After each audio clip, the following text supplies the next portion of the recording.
So these are the Cialis 5 mg daily, Tadalafil 5 mg daily, FAQ, frequently asked questions, with Guilty back for this video. Welcome, Gil. Thank you, Stephen.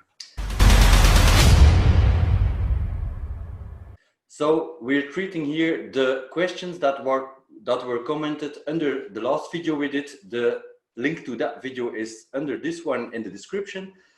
So the first question, I use 10 milligrams on every alternate days. Is that also a right strategy? Well, so Cialis tends to have a half-life that is significantly longer than some of the other PDE5 inhibitors like Levitra or Viagra, also known as Vardenafil, Sildenafil.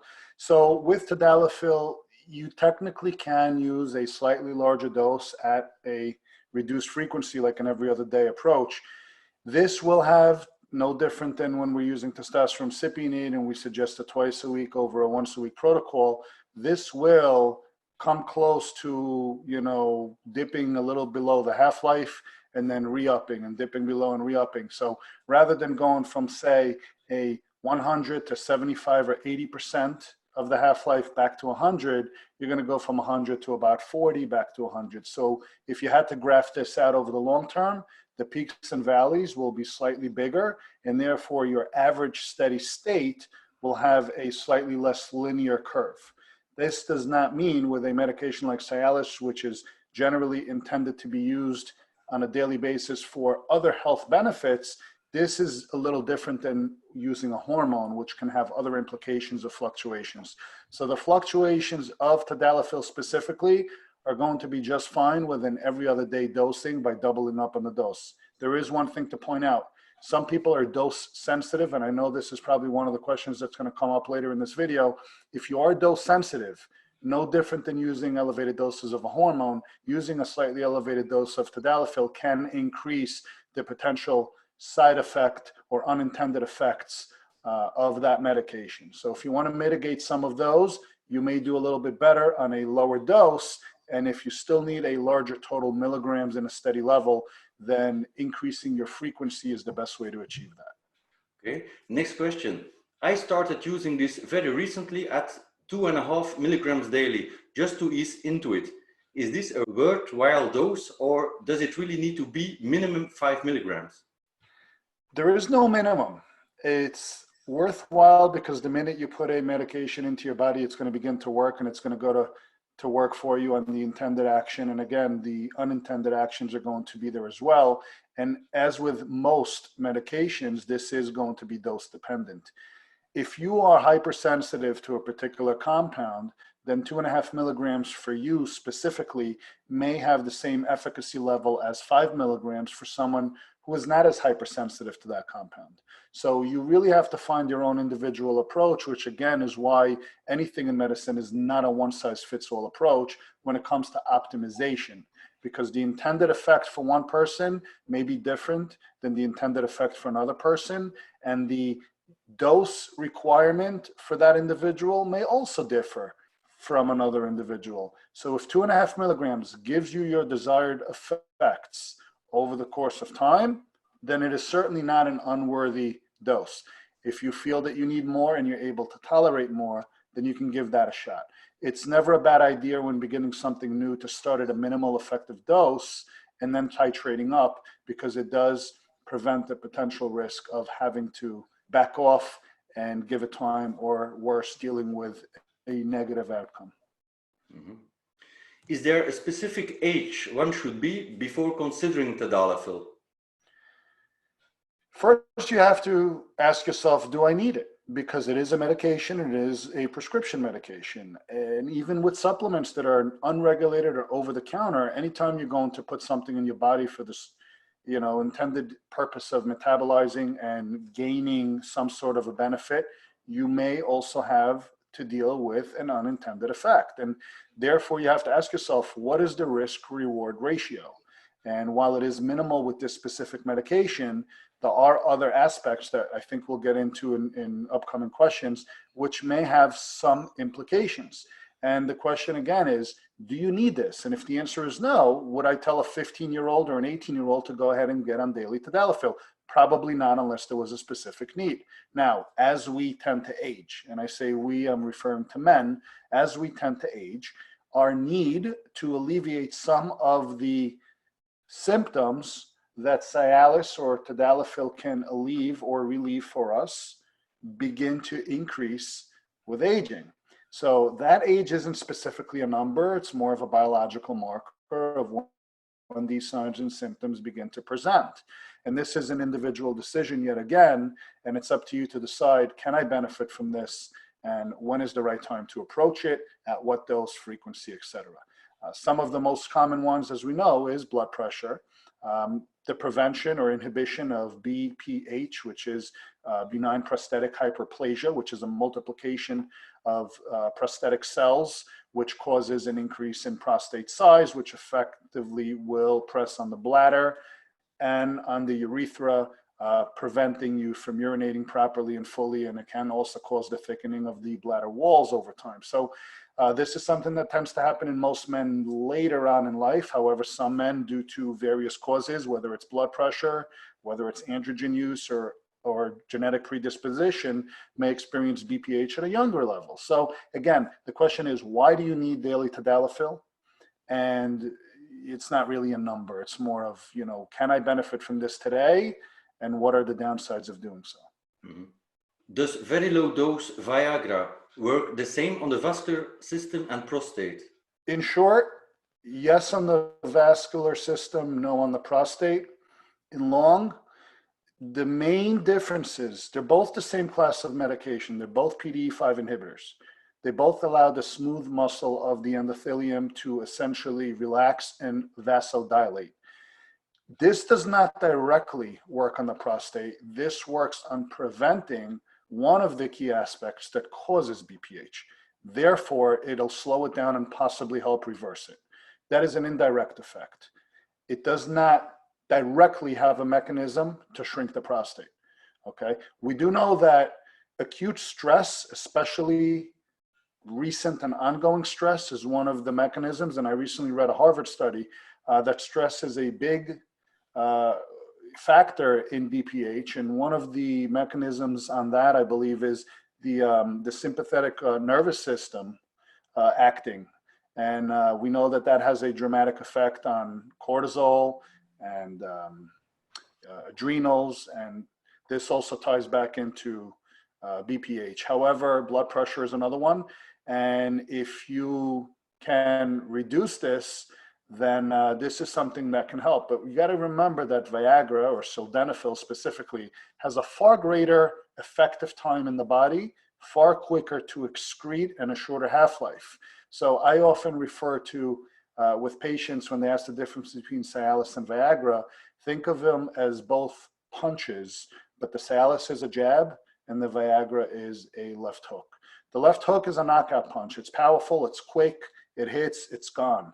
The jabs can keep coming and coming and coming, and they have a softening effect on your opponent over the course of time, but you need more of them more frequently. So will one do the same as the other? No, not exactly. Otherwise, they would be redundant. Viagra is more indicated for specifically erectile dysfunction. While yes, it will cause vasodilation systemically, it does come with potential risk for elevated side effects, such as sinus pressure, headaches, etc., because it does happen to cause more pooling of the blood in the head because it is that much more powerful. It's also often dosed at far greater doses. A standard name brand Viagra, I believe, is 100 milligrams, while some of the generic compounders make 125 or 150 milligram tablets or capsules. And this is essentially intended to give you that left hook effect, whereas the Cialis is often dosed at 25 to 40 milligrams when it's prescribed for erectile dysfunction, or as we're discussing today, 2.5, 5, or 10 milligram doses for daily maintenance. So do not think that taking 10 milligrams of Viagra is going to equate to taking 10 milligrams of Cialis. Mm-hmm. Can Cialis cause dizziness? It can. There are specific people who are already taking blood pressure medication, whether they're ARBs or whether they're, different classes of medications that are specifically for for ACE inhibitors or whatever the case, even diuretics, if you're already lowering blood pressure, you're going to have a polypharmacy effect. And this simply means that you're taking several classes of medications at the same time for the same intended outcome. So Cialis is known mildly, again, dose dependent, to vasodilate. So if you're running fluid through a hose and you're running the same volume of fluid through this hose, but you're now increasing the diameter of the hose, the pressure in that hose is going to be reduced. And when the pressure is reduced, but the pump continues to operate at the same level, the circulation or the flow will be slowed down. And when that happens, then you may experience dizziness and lightheadedness when you go to stand up, because the amount of oxygen coming to the brain and the amount of carbon dioxide being removed from the brain via the veins is going to be slowed down as well. So when you need a vast amount of oxygen, such as physical activity, from a state of rest into a state of carrying load, this can cause dizziness. Yes, that is one of the common side effects. And again, it's going to be compounded with a polypharmacy effect. So if you're already taking blood pressure medication, be cautious and make sure that you speak to your provider about any potential contraindications. Nitrates, nitroglycerins, and those class of medications are totally contraindicated to PDE5 inhibitors, and this is one of the main reasons for it. If you're taking a weaker class of drugs, then again, consult with your prescribing physician. And this is one of the reasons why I always cringe when I see guys online saying, oh, you don't need a prescription for Viagra or Cialis, just go on this website or go on that website. Understand that there's a reason specifically, and I'm not here to say that every single prescription drug is just and ethical with regards to its ability to obtain it. We already know that certain hormones should not be scheduled, but this is more of a political move. With PDE5 inhibitors specifically, they do have contraindications that can be serious, and it is important that you have a follow-up and a proper assessment with a provider to diagnose and be able to prescribe something, because if you take this on your own and you do have something that is antagonistic, you can cause harm and in a rare scenario, even death. So be very cautious in buying these compounds online, because A, you don't know if the compound is legitimate and if it's what the label says. B, you don't know the dosing on it. And then C, you don't know if you happen to be an individual that should not be using this compound. So by circumventing of this medication, you are taking dramatic risks. So be very cautious with this. Okay, next question. I get a headache with 5 milligrams. What other side effects are there? Get a headache with 5 milligrams. Okay, try dropping your dose or try dosing less frequently. You know, again, this brings me back to the initial question earlier. It is extremely dose dependent and it's extremely individualistic. Every person responds differently to medication. Now, while Tadalafil is not specifically one of those common headache causing medications like a Viagra, it is certainly one that has that potential for the same reasons. The more common reason is pooling of the blood in the lower extremities, or particularly the areas where you tend to train a little bit more. So lower back pain from blood pumps, leg pain from blood pumps is a lot more prevalent in Tadalafil, whereas Viagra is a much faster acting, more powerful medication, and that tends to pool blood more in the head and sinuses. So if you're suffering from headaches from Tadalafil, again, the first course of action would be to drop your dose, run with that, see if it works for you. If it does, great. If it does not, try to dose a little less frequently, because you do have the luxury of a longer half-life with this medication. If ultimately you find that the reward is not as sufficient as the side effect and you're unable to alleviate the side effect, maybe this is not the class of medication for you. Okay. How much time before a workout do you suggest taking it as a pre-workout? If you're using this at a frequency that allows you to build a level steady state, as we suggest, then timing is no longer relevant to your training specifically, because you're going to have a nice systemic effect at all times. And this, again, would differ from a Levitra and Viagra, which are fast-acting, fast-excreting, to a Tadalafil, which is long-acting and long-sustaining for a steady state. So with Tadalafil specifically, On moderate doses, you don't need to time this with your workouts. If you're using it as a pre-workout for the vasodilation effect, then Levitra and Viagra are going to have a much more powerful punch in that regard. But again, precautions, as I mentioned earlier, because they can have other implications with other drugs or supplements, including a lot of the pre-workouts that may contain arginine or carnitine or any other nitric oxide producing effects. So be cautious, especially if you're susceptible to dizziness or lightheadedness. Someone else asked, if there is a 36-hour half-life, why not take it every other day? I think we addressed that in an earlier question. Every other day would put you at best at a 48-hour, and that would drop you into that 40th percentile of the intended dose, as opposed to dropping you into a 75% or 80%. So if I give you a curve that looks like this and ask you to draw a line in the middle, that line will be lower than if I give you a curve that looks like this. It's just more peaks and valleys. And again, if you happen to handle it this way better, or your adherence level is better, or you just happen to have a capsule that is undividable, you happen to purchase capsules and they're 10 milligrams and you cannot break them up. And it's a matter of, do I take 10 milligrams a day or 10 milligrams every other day? Certainly you could start with 10 milligrams every other day and see if that works out for you.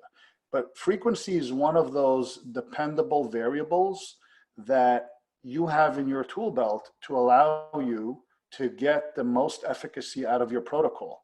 And it shouldn't be a fixed, it should be a variable that you can adjust according to your needs and outcomes.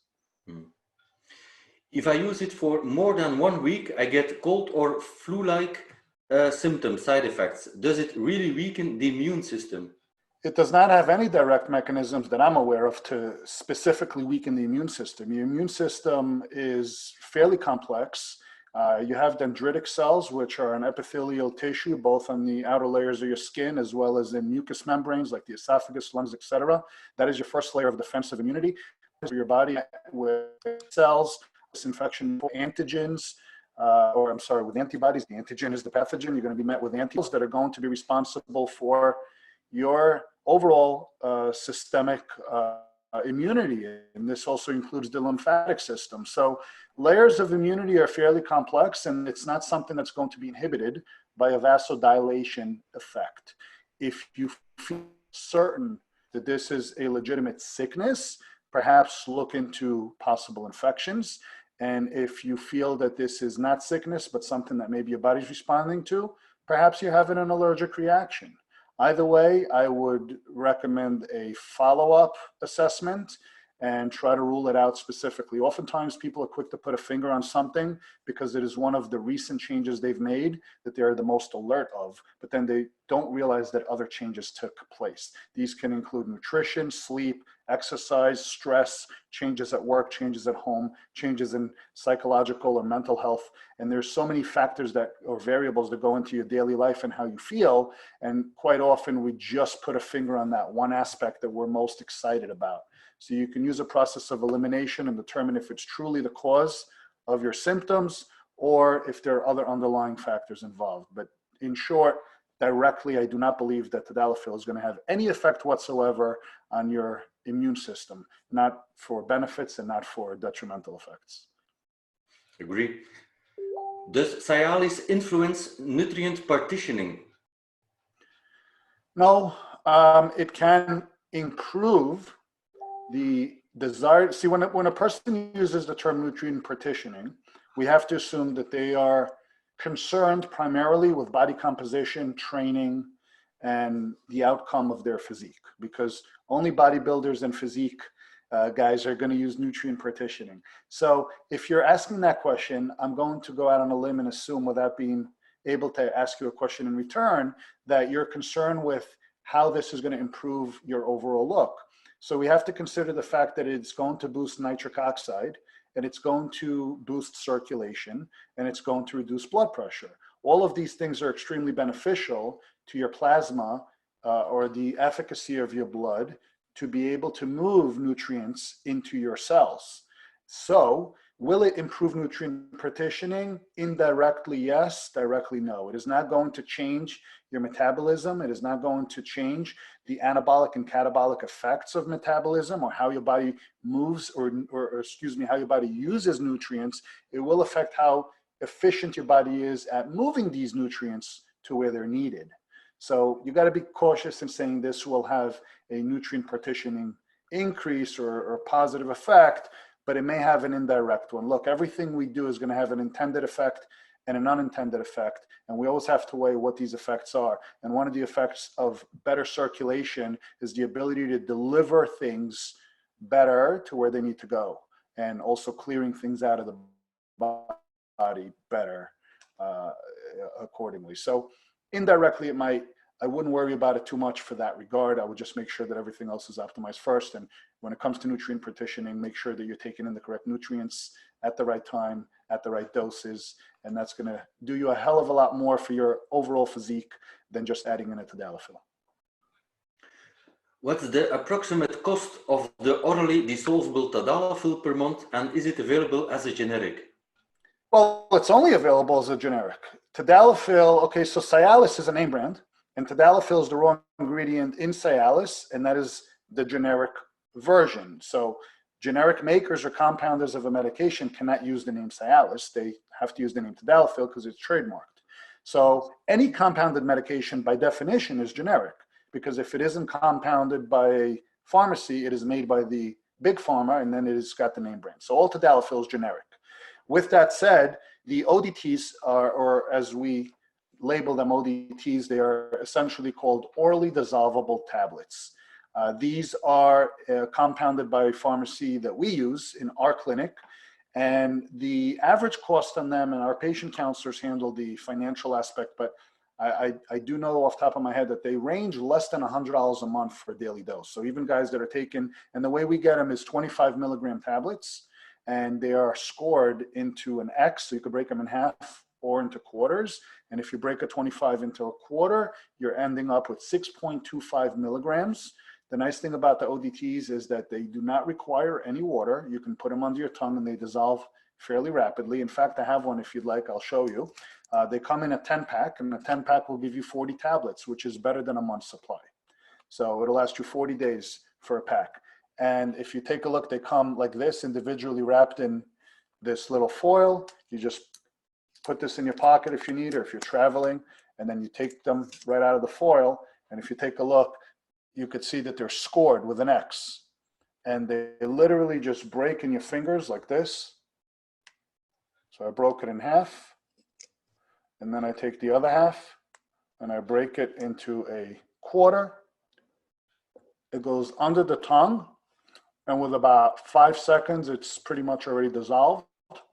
You would tend to hold it under your tongue for maybe another 30 seconds, allow it to absorb. And it's in systemic circulation, and you could swallow the rest. You're bypassing the GI tract.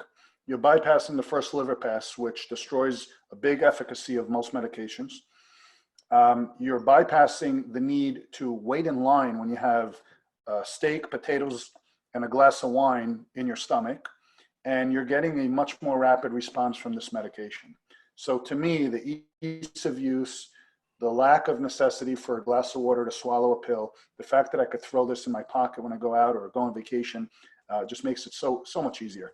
And the fact that it works when you need it to work and you don't have to worry about eating or drinking is a no-brainer. So we love these, patients love these, and they're available by prescription to any of our patients, including our telemed patients.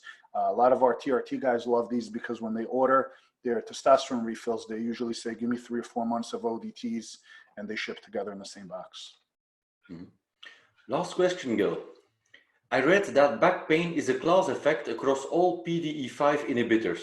Will my back pain get less over time? So you got to remember, as we said earlier, the back pain is essentially a pooling of blood creating a pump. Now, why is it lower back pain specifically? When you're standing, most of the time, your spinal erectors in your posterior part of your core are essentially designed for pulling your torso up, or what we call opening the hip in conjunction with your glutes. So your glutes, your hip muscles, your your hip flexors and your spinal erectors together open and close the hip joint. And when the hip is at full extension, a lot of the pressure there, even though you don't think about it or realize it, is contracting of the spinal erectors. And when the contraction is nothing more than shortening of the muscle. When you lean forward, your spinal erectors are stretching. This is what we call the eccentric phase. When you're standing upright and your hip is open, your spinal erectors are contracted or shortening, which is what we call the contractile phase of a muscle. When a muscle spends a lot of time in a contractile phase, and if you broke down a muscle tissue from a side, like a lateral cut, you'll notice that there's a lot of different parts of the fiber that are responsible for contraction. And when it's contracting, it's essentially using up energy. And the more energy it uses, the more oxygen it requires. And the more oxygen it requires, the more blood flow is required. And when you're holding a contraction for a long time, this is why we get this blood pump that feels good in the gym. But when you're doing this for long periods of time, you know, guys that are standing on their feet for 8 hours and they say, oh, my lower back hurts. Well, because your lower back has been in a contracted state. Now, while this is a relatively fast twitch muscle, which is responsible for constant motion, okay, it is also one that over time will get tired. Now, more blood pulls in there, the more pressure you're going to feel. And that pressure, that blood pump, is essentially what you're calling back pain. And this is why massages and hot and cold compresses help to move blood in and out of the area and break up that tissue. So will back pain go away? Put it this way, the better shape you're in, the more you can delay the onset of this pain. So what I recommend for guys that constantly suffer with lower back pain is work on strengthening your posterior chain. Start by learning proper movement. Light loaded exercises or deloaded exercises like good mornings and deadlifts and anything that has to do with hip hinges or even light kettlebell swings, anything that will strengthen your glutes and your lower back is going to help you delay the onset of lower back pain, because you're going to condition your spinal erectors and your core and your posterior to sustain loads. And when you're deloaded, it's going to be a piece of cake. So a lot of it has to do with deconditioning and a lot of it has to do with adaptation. But if you feel that the artificial vasodilation effect of allowing blood to get in while you're deconditioned is causing you pain, back off the dose a little bit. If it continues to progress, back off completely. Work on strengthening your core and posterior chain, and then try again in a couple of months. Awesome. Thank you so much, Gil, for answering all our viewers' questions. I think it will be highly appreciated. Thank you so much. Always a pleasure. Thanks for having me again.